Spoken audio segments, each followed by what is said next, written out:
Bonjour et bienvenue sur Vidéo Club 58. On continue notre mois consacré à Tarantino. J'espère que ça vous fait toujours plaisir, avec une bande originale plutôt spéciale, puisqu'il s'agit celle de Hateful Eight, ou Les 8 salopards chez nous.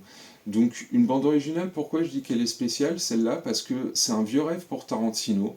Lui qui a utilisé énormément de morceaux d'Ennio Morricone avec sa permission. Cette fois, il va avoir le luxe d'avoir une bande originale signée Ennio Morricone.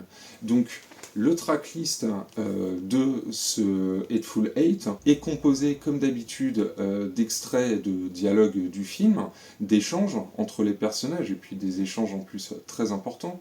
Mais il y a aussi énormément, voire que, des morceaux d'Ennio Morricone, donc soit qu'il a composé pour l'occasion, soit il a pioché dans ses archives en fait pour trouver des morceaux qu'il avait déjà composés à une certaine période, donc des périodes qui étaient chères à Tarantino, mais qu'il n'avait jamais utilisées ou jamais proposées.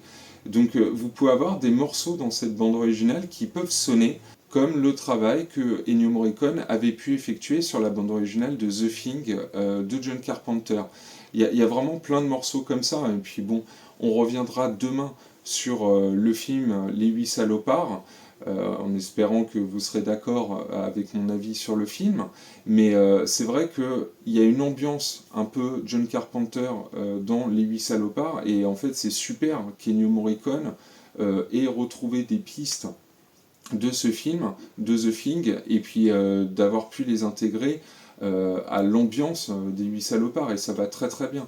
Mais en tout cas, voilà, un double vinyle avec un très chouette gatefold aussi, avec, je vous dis, 90% de morceaux d'Ennio Morricone, et vraiment une ambiance très particulière. Hein. Là, on est face, peut-être, avec Inglourious Basterds, hein, qui est un petit peu dans cet esprit-là, là, on est face à une vraie, pour moi, un vrai score. On n'est pas sur de la soundtrack avec du various artist, là, on est face à un véritable score. Vous avez quand même la chanson, celle qui est chantée par Daisy Domergue dans le film, hein, qui est présente, que je trouve très très chouette aussi. Et voilà, c'est une BO qui est quand même très intéressante et très à part du coup dans les bandes originales de Quentin Tarantino, puisqu'il s'agit d'un score composé spécialement pour l'occasion par un grand compositeur, donc Ennio Morricone.